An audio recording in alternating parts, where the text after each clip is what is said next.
ఓం గంగణపతే నమ ఐం సరస్వత్యే నమ శ్రీమాత్రే నమ క్లీం కృష్ణాయ గోవిందాయ గోపీజనవల్లభాయ శ్రీకృష్ణ పరబ్రహ్మణే నమో నమ ఓం నమ శివాయ శివాయ గురువే నమ క్రీం మహాకాళికాయ నమో నమ ద్రాం దత్తాత్రేయాయ నమ జయ గురు దత్తాత్రేయాయ నమో నమ ఋషిభ్యో మునిభ్యో ఋషిభ్యో మాతృభ్యో పితృభ్యో నమో నమ జయ గురు దత్తాత్రేయాయ నమో నమ. యూట్యూబ్ ప్రేక్షకులందరికీ కూడా నమస్కారం అండి. నేను పాలపర్తి గురునాథ్ శర్మ, జ్యోతిష్యం వాస్తు సిద్ధాంతిని. మీకంతా కూడా జ్యోతిష్య సంబంధమైన విషయాలన్నీ కూడా మాస్ ఫలితాలు విశ్లేషాత్మకంగా అంతా కూడా విశ్లేషణ చేయడం జరుగుతుంది. ప్రధానంగా చూసుకుంటే గోచారరీత్యా గ్రహాల యొక్క స్థితిగతి, కలియిక, వాటి ప్రభావం అంతా కూడా వివిధ స్థానాల్లో మారడం వల్ల, ఒక రాశి నుంచి ఇంకో రాశికి మారడం వల్ల గోచారరీత్యా గోచార చక్రవశాత్తు గ్రహాల యొక్క ప్రభావం అంతా కూడా ఏ రకంగా ఉంటుంది, ఏం పరిహారం చేసుకుంటే గనక గ్రహ దేవతలు ప్రీతికరంగా దోష నివారణం అంతా కూడా చేసుకుంటే గనక శీఘ్రంగా అష్టేశ్వరి యోగము, భోగభాగ్యాలు, రాజ్య సంపద, ధనాదాయం పెరగడానికి, వ్యాపారంలో అభివృద్ధి కలగడానికి ఏం పరిష్కారాలు ఆచరించాలి అనేది తెలుసుకోవడం జరుగుతుంది. ప్రధానంగా చూసుకుంటే గోచార చక్రం అనేది మానవాళికి అంతా కూడా ప్రస్తుత కాలంలో గ్రహాల యొక్క సంచారం మేరకు మాత్రమే. ఖగోళ శాస్త్రంలో గ్రహాల యొక్క సంచారం అంతా కూడా కొన్ని గ్రహాలు ప్రధానంగా చూసుకుంటే కొన్ని గ్రహాలంతా కూడా నెల రోజులకి మారుతాయని చెప్పేసి ఒక రాశి నుంచి ఇంకో రాశికి మారుతూ ఉంటాయి. కొన్ని గ్రహాలు అయితే కనుక ఆ యొక్క 18 నెలలకు మారుతాయని చెప్పేసి, మరియు కొన్ని గ్రహాలు అయితే కనుక సంవత్సరం రోజులు మారుతాయని చెప్పేసి, కొన్ని గ్రహాలు అయితే కనుక ప్రధానంగా చూసుకుంటే 2.5 సంవత్సరాలకు ఒకసారి కనుక మారుతూ ఉంటాయని చెప్పేసి, మళ్ళీ కొన్ని గ్రహం అయితే కనుక 2.5 రోజులకు ఒకసారి మారుతూ ఉంటుంది. ఇట్లా గ్రహ యొక్క స్థితిగతి, కలియిక అంతా కూడా చూసుకుంటే ఈ గ్రహాల యొక్క ఖగోళ శాస్త్రంలో వాటి ప్రభావం అంతా కూడా మానవాళి మీద ఉంటుంది. తద్వారా పూర్వజన్మలో చేసుకున్న కర్మ సిద్ధాంతం బట్టి, పూర్వజన్మలో చేసుకున్న పుణ్యాన్ని బట్టి మనకొచ్చే సంపదన, ఆదాయము మరియు ధనాదాయం పెరగడానికి ఆస్కారం ఉంటుంది. ఆకస్మిక ధనయోగం సిద్ధించాలి అంటే కనుక అక్టోబర్ నెలలో, విశేషంగా అక్టోబర్ నెలలో ధనత్రయోదశి మరియు దీపావళి రోజున, ఈ యొక్క ఆశ్వేత మాసంలో వచ్చే అమావాస్య రోజున ఈ యొక్క మహాలక్ష్మీదేవి ఆరాధన, ఈ యొక్క ధన్వంతరి జయంతి అంతా కూడా వస్తుంది. మళ్ళీ ఇక్కడ ప్రధానంగా చూసుకుంటే చతుర్థి రోజున, మాస శివరాత్రి రోజున ధన్వంతరి జయంతి, మరియు ఇక్కడ త్రయోదశి ధన్వంతరి జయంతి రెండు కలిపి వస్తున్నాయి. మరియు ఒక ప్రదోషవతం సమయంలో అంతా కూడా ప్రధానంగా సాయంకాల వేళలో ఎప్పుడైతే కనుక త్రయోదశి అనేది సంభవిస్తుందో ఆ సమయంలో అంతా కూడా చూసుకుంటే ద్వాదశి త్రయోదశి సమయంలో అంతా కూడా ఈ యొక్క ధన త్రయోదశి అంటారు. ఆ సమయంలో అంతా కూడా లక్ష్మీ కుబేర వ్రతం అనేది ఆచరిస్తూ ఉంటారు. లక్ష్మీ కుబేర వ్రతాన్ని ఆచరించడం వల్ల అఖండమైన ధనాదాయం పెరగడానికి ఆస్కారం ఉంటుంది. అదృష్ట యోగం కలిసి వస్తుంది. ఆకస్మికంగా ధనయోగం సిద్ధించడానికి ఆస్కారం ఉంటుంది. అసలు కుబేరుడి యొక్క చరిత్రని వినడం మాత్రం చేతనే ధనాదాయం పెరగడానికి ఆస్కారం ఉంటుంది. ప్రధానంగా చూసుకుంటే యక్షాధీశుడు ఆయన కుబేరుడు అంతా కూడా యక్ష లోకానికంతా కూడా అధిపతిగా ఉంటారు. పరమేశ్వరుడికంతా కూడా ప్రియమైన మిత్రుడిగా ఈ యొక్క తపస్సు చేసుకుని మాత్రం చేతనే ఈ యొక్క కుబేరుడు అంతా కూడా ఈ అలకాపురానికి అంతా కూడా రాజ్యాన్ని పొందే విధంగా అనేది ఉంటుందన్నమాట. ప్రధానంగా చూసుకుంటే ఈ యొక్క బ్రహ్మ వంశానికి చెందిన కుబేరుడు అంతా కూడా రావణ బ్రహ్మకంతా కూడా సోదరుడిగా చెప్పడం జరుగుతుంది. ఈ యొక్క అంటే అగ్రజుడిగా చెప్పడం జరుగుతుంది. ప్రధానంగా చూసుకుంటే ఈ యొక్క రావణ బ్రహ్మకంతా కూడా అన్నయ్యగా చెప్పడం జరుగుతుంది. ప్రధానంగా బ్రహ్మవంశానికి చెందిన వాడు కావున ఈ యొక్క కుబేరుడంతా కూడా పూర్వజన్మ ఇతిహాసంలో అంతా కూడా పరమేశ్వరుడికి ఈ యొక్క ఒక్క రాత్రి పూట పూజ చేసిన మాత్రం చేతని తనంతా కూడా కుబేరత్వాన్ని పొందాడు. ప్రధానంగా చూసుకోవడం అనేది కుబేరుడు అని చెప్పేసి అంటే కనుక అనంతమైన ధనాదాయాన్ని ఇచ్చే దేవత, నవదనీతులకంతా కూడా అధిష్టాన దేవతగా చెప్పడం జరుగుతుంది. సాక్షాత్ మహాలక్ష్మికి అంతా కూడా ఈ యొక్క అధిష్టాన దేవతగా, అంటే మహాలక్ష్మినంతా కూడా ఏ సమయంలో ఎవరికి ఎంత డబ్బు అనేది ఇవ్వాల్సి ఉంటుంది, ఏ సమయంలో ఏ మానవుడికి అంతా కూడా ధనం ఏ రకంగా సంపాదిస్తే కనుక ఏ రకంగా ఎంత ధనం అయితే మనకి పంపించాలి, ఎంత ధనం అయితే ఇంత ధనయోగం ఈ యొక్క మానవుడికి ఉంది జాతకరీత్యా, లేదు ఈ యొక్క గోచార రీత్యా కానీ ఈ యొక్క ధనయోగం ఉన్నది, ఈ యొక్క పూర్వజన్మ కర్మ సిద్ధాంతం ప్రకారంగా ఇంత ధనయోగం ఉన్నది. ఆ ధనయోగాన్నంతా కూడా ప్రసాదించేది కుబేరుడు అన్నమాట. సాక్షాత్ కుబేరుడు అంతా కూడా వెంకటేశ్వర స్వామి వారికి అంతా కూడా అప్పు ఇచ్చాడని చెప్పేసి మనకి ఈ యొక్క స్కంద పురాణంలో అంతా కూడా చెప్పడం జరుగుతుంది. వెంకటేశ్వర చరిత్రలో అంతా కూడా చెప్పడం జరుగుతుంది. కుబేరత్వం అనేది ప్రధానంగా చూసుకుంటే లక్ష్మీ కుబేర యోగాన్నంతా కూడా ప్రధానంగా 5 గ్రహాలు యోగకరంగా ఉండాలి. దీనికంతా కూడా లక్ష్మీ కుబేర యోగం సిద్ధించాలి అంటే కనుక శుక్రుడు జాతకంలో యోగకరంగా ఉండాలి. మహాలక్ష్మి అనుగ్రహం అంతా కూడా మెండుగా లభిస్తూ ఉంటుంది. ప్రధానంగా చూసుకుంటే శుక్రుడు, చంద్ర భగవానుడు, బృహస్పతి మరియు ఇక్కడ శనీశ్వరుడు, ఈ యొక్క గ్రహాలంతా కూడా అత్యంత యోగకరంగా ఉంటాయి కనుక రాజయోగం సిద్ధిస్తుంది. ప్రధానంగా ద్వితీయ స్థానము, పంచమ స్థానము, అష్టమ స్థానము, ప్రధానంగా చూసుకుంటే దశము, నవమము ఏకాదశ స్థానాలంతా కూడా అదృష్ట యోగాన్ని, అష్టైశ్వర్య యోగాన్ని, రాజయోగాన్ని, భోగభాగ్యమైన జీవితాన్ని ఇచ్చే స్థానాలుగా చెప్పడం జరుగుతుంది. ఈ యొక్క స్థానాలంతా కూడా చూసుకోవడం వంశాభివృద్ధికి కారణమైన స్థానాలంతా కూడా ఇది విపరీత రాజయోగాన్ని ఇచ్చే స్థానంగా చెప్పబడుతుంది. భోగభాగ్యమైన జీవితం, రాజ్య సంపదలు, అదృష్ట యోగము, ఐశ్వర్య యోగం సిద్ధించడానికి ఈ స్థానాలు కనుక మంచి గ్రహాలు ఉచ్చ స్థానాల్లో ఉండి శుభవీక్షణగా ఉంటే కనుక పాపగ్రహాలతో రాహుకేతుతో పాటు కలవకుండా ఈ యొక్క జాతకరీత్యా మీకంతా కూడా శుభయోగాన్ని ఇచ్చే విధంగా ఉంటే కనుక శుభవీక్షణ శుభగ్రహాల యొక్క శుభస్థానంలో శుభవీక్షణ ఉంటే కనుక మీకు రాజయోగం సిద్ధించడానికి ఆస్కారం ఉంటుంది. మేషాది ద్వాదశ రాశుల వాళ్ళకి ధనత్రయోదశి రోజున ఎటువంటి ఫలితాలు వస్తాయి? ప్రధానంగా మీరు చేసుకునే వ్రత విధానంలో కానీ ప్రతినిత్యం కూడా చేసుకునే ఈ యొక్క పూజా విధానంలో కానీ ఎటువంటి పూజ అధికారాలు చేసుకోవడం వల్ల పూజాది కార్యక్రమాలు చేసుకోవడం వల్ల విపరీత రాజయోగం సిద్ధిస్తుంది. ధనత్రయోదశి రోజున విశేషంగా ఆశ్వేత మాసంలో వచ్చే ధనత్రయోదశి రోజు అఖండమైన పుణ్యప్రాప్తి కలిగిస్తుంది. వ్యాపార స్థానంలో ఎటువంటి మార్పులు చేసుకోవాలి అనేది తెలుసుకోవడం జరుగుతుంది. విపరీతంగా మీకంతా కూడా రాజయోగం సిద్ధించడానికి, అదృష్టయోగం కలిసి రావడానికి మరియు అనంతమైన అష్టైశ్వర్య ప్రాప్తి కలగడానికి, మహాలక్ష్మి స్థిర నివాసంగా ఉండడానికి ఎటువంటి పరిష్కారాలు ఆచరించాలి అంతా కూడా విశ్లేషాత్మకంగా గోచారిత్య గ్రహాల యొక్క స్థితిగతి మేరకు అంతా కూడా విశ్లేషణ చేయడం జరుగుతుంది. ప్రధానంగా చూసుకుంటే మీనరాశిలో గోచారిత్య శని భగవానుడు సంచారం జరుగుతుంది. ఇక్కడ తులారాశిలో అంతా కూడా సూర్య భగవానుడు, బుధుడు, అంగారకుడు సంచారం జరుగుతుంది. తులారాశిలో అంతా కూడా శుక్రుడి యొక్క నీచ స్థానంలో సంచారం జరుగుతుంది. ఇక్కడ ప్రధానంగా చూసుకుంటే కేతు అంతా కూడా సింహరాశిలో సంచారం జరుగుతుంది. మరియు ఇక్కడ ప్రధానంగా చూసుకుంటే ఈ యొక్క గ్రహస్థితి ఈ రకంగా ఉంది. రాహు అంతా కూడా కుంభరాశిలో సంచారం చేయడం ఈ యొక్క గ్రహస్థితి ఈ రకంగా ఉంది. కావున ప్రధానంగా బృహస్పతి అంతా కూడా ఉచ్చస్థానంలో సంచారం చేయడం, అతిచారంలో మార్పు జరగడం, కర్కాటక రాశిలో ప్రవేశం చేసిన బృహస్పతి అంతా కూడా 18, 19 తారీఖులో ప్రధానంగా ఈ యొక్క లక్ష్మీ కుబేర యోగంలోనే మారుతున్నారు. ప్రధానంగా అఖండమైన రాజ్య సంపాద ఇచ్చే విధంగా రాజయోగంగా ఉచ్చస్థానంలో మారుతున్నారు. కావున ప్రధానంగా విపరీత రాజయోగం సిద్ధించడానికి బృహస్పతి యోగం, ప్రధానంగా గురు యోగం, గురుతత్వాన్ని అంతా కూడా ఆపాదించబడుతుంది. ప్రధానంగా గురుబలం సిద్ధిస్తే కనుక గురుబలం సిద్ధించాలి, మంత్రయోగం సిద్ధించాలి, పూర్వజన్మలో పుణ్యాన్ని సిద్ధించాలి. ప్రధానంగా మీరు చేసుకున్న పుణ్యాన్ని బట్టే మీ జీవన విధానం ఉంటుంది. ప్రధానంగా ఎవరైతే కనుక అమ్మవారి ఆరాధన, మహాలక్ష్మీదేవి ఆరాధన తావారు పూలతోటి విశేషంగా చేస్తూ ఉంటారు. ప్రధానంగా అర్చనిచ్చిన విధానంగా అంతా కూడా చేసుకోవడం వల్ల, శ్రీ సూక్త విధానంగా వేదోక్త మంత్రాలతోటి అర్చించడం వల్ల అఖండమైన రాజయోగం సిద్ధించడానికి, రాజశ్యామల యజ్ఞాధికర్తలు ఆచరించుకోవడం వల్ల అనంతమైన ధన సంపద లభించడానికి ఆస్కారం ఉంటుంది. విపరీత రాజయోగం సిద్ధించడానికి అంతా కూడా కుబేర చరిత్రని పారాయణం చేసుకోవాలి. కుబేర చరిత్ర అంతా కూడా కుబేరుడి యొక్క పూర్వజన్మ కర్మ సిద్ధాంతం ఏ రకంగా ఉంది. ఈ యొక్క ఒక పట్టణంలో అంతా కూడా ఒక బ్రాహ్మణ వంశంలో జనించాడు.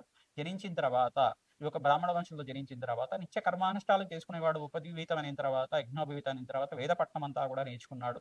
ఒక బ్రాహ్మణ వంశంలో చెందిన తర్వాత అనుకోకుండా తన యొక్క జీవితంలో అంతా కూడా ఆయనకి కర్మ సిద్ధాంతాన్ని అనుసరించి ఒక దుష్కర్మలు ఆచరించే విధంగా ఈ యొక్క కులభ్రష్టుడిలాగా ఈ యొక్క నిత్య కర్మానుష్ఠానాలంతా కూడా యజ్ఞాధికృతులంతా కూడా అగ్నిహోత్రానంతా కూడా వదిలేసి అంతా కూడా దొంగదనం చేయడం, ఈ యొక్క విపరీతంగా అంతా కూడా ప్రవర్తించడం, అందరినీ దూషించడం, ఇట్లాంటి దుష్కర్మలంతా కూడా ఆచరించడం వల్ల తన తండ్రి అంతా కూడా కొట్టేసి ఈ యొక్క ఆ యొక్క గుణనిధి అనే బాలకుడినంతా కూడా పూర్వజన్మలో కుబేరు పేరంతా కూడా గుణనిధిగా చెప్తూ ఉంటారు.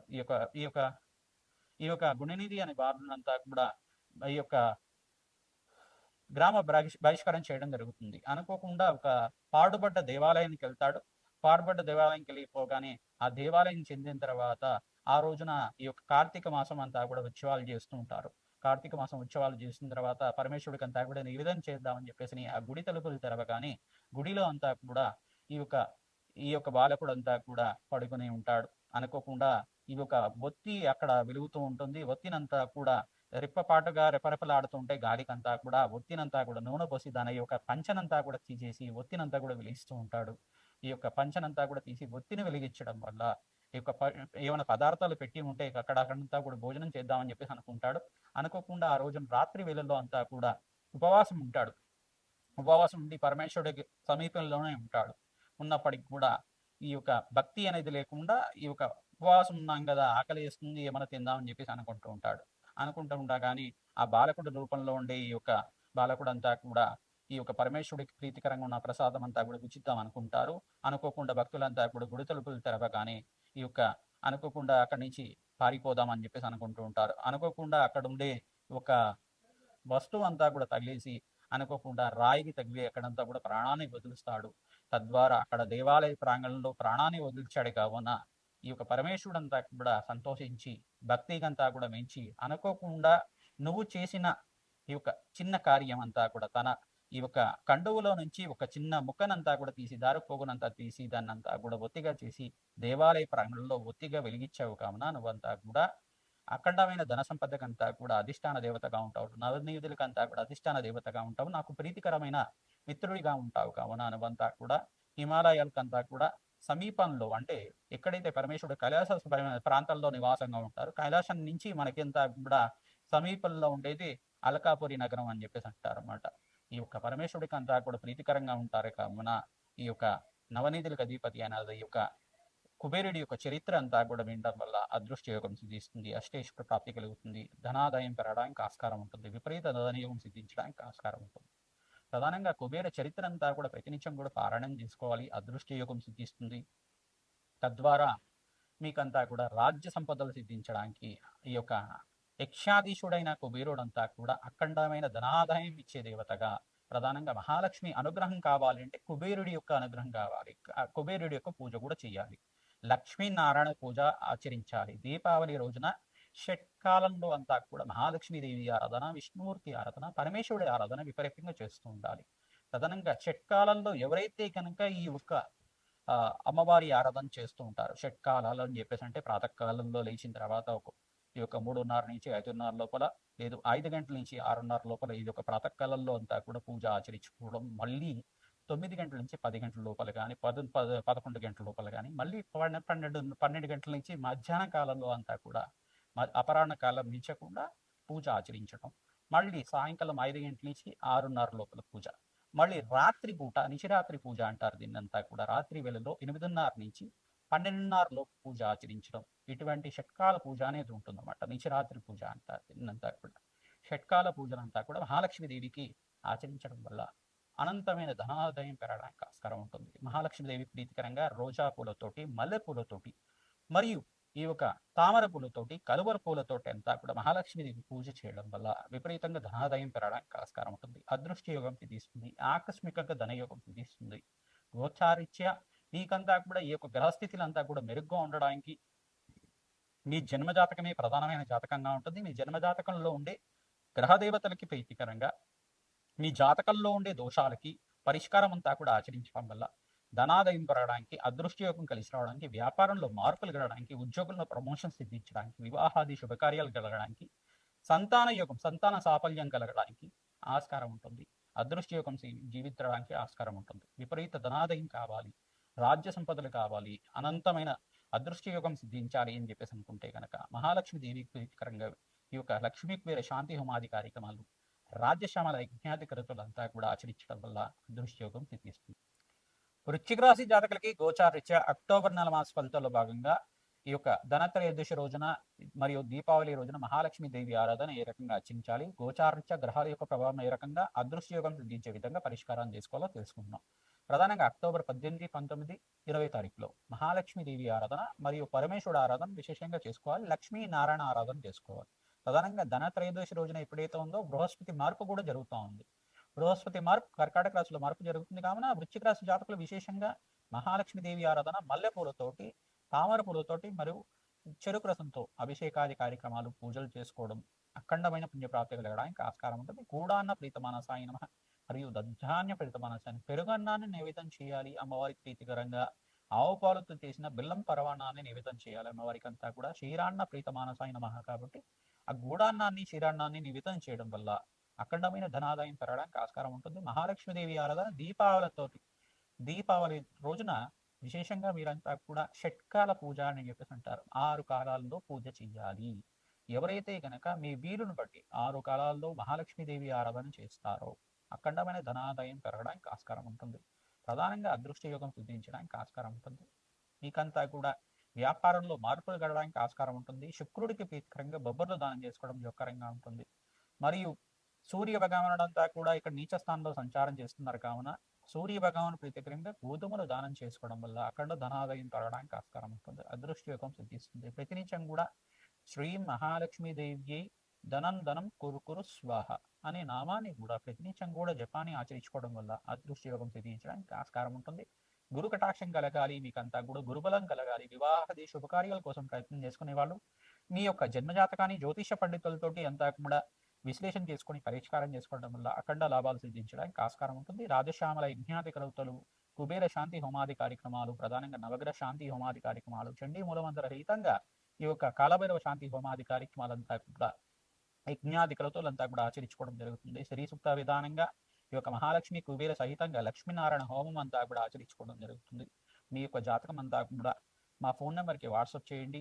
మా యొక్క అపాయింట్మెంట్ తీసుకొని మీరంతా కూడా జాతకాన్ని విశ్లేషణ చేసుకొని పరిష్కారం చేసుకోవడం వల్ల రాజయోగం సిద్ధించడానికి ఆస్కారం ఉంటుంది. మీకు అంతా కూడా మీ జాతకానికి సంబంధించిన పరిష్కారం అంతా కూడా విశ్లేషణ చేసి చెప్పడం జరుగుతుంది. రత్నశాస్త్ర ప్రకారంగా జన్మజాతకం ఉన్న దోషాలంతా కూడా పరిష్కారం చేసుకోవడానికి ఆస్కారం ఉంటుంది. జాతకరీత్యా మీరు ఎటువంటి పరిష్కారం చేసుకుంటే కనుక అఖండ లాభాలు సిద్ధిస్తాయి. వ్యాపారంలో మార్పులు గడడానికి ఆస్కారం ఉంటుంది. మాసాంతాల్లో మీకంతా కూడా అఖండమైన పుణ్యయోగం సిద్ధించడానికి, ఈ యొక్క విదేశంలో స్థిరత్వం సిద్ధించడానికి కానీ, మరియు పుణ్యక్షేత్ర దర్శనాలంతా కూడా చేసుకోవడం వల్ల అఖండ లాభాలు సిద్ధించడానికి ఆస్కారం ఉంటుంది. నూతన వ్యాపారంలో పెట్టుబడి పెట్టుకోవడానికి మంచి సమయంగా చెప్పడం జరుగుతుంది. ప్రతినిత్యం కూడా మహాలక్ష్మీదేవి ఆరాధన సహస్రనామాలతో చేస్తూ ఉండండి.